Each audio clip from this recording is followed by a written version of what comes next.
вечер во партијата Демократски сили на ромите имаше 8 редовен конгрес на партијата, каде извршиме одредени промени во структурата на органите на партијата, и тоа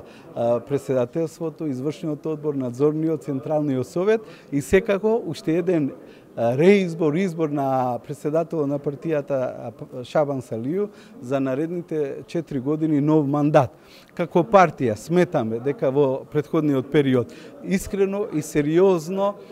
честно ги застапувавме сите интереси на ромската заедница, на демократските сили на ромите, партија која е, одговорно тврдам, најсилна, најодговорна и партија која докажа во претходниот период дека е целосно организацијски структурално организирана и действува во правец на реализација на основните права на ромската заедница, предвидени со уставот, законите и меѓународните прописи. Очекуваме во наредниот период уште посилно да ги реализираме правата на ромската заедница заедно со сите и органи, исто така и со секој чесен ром во државата.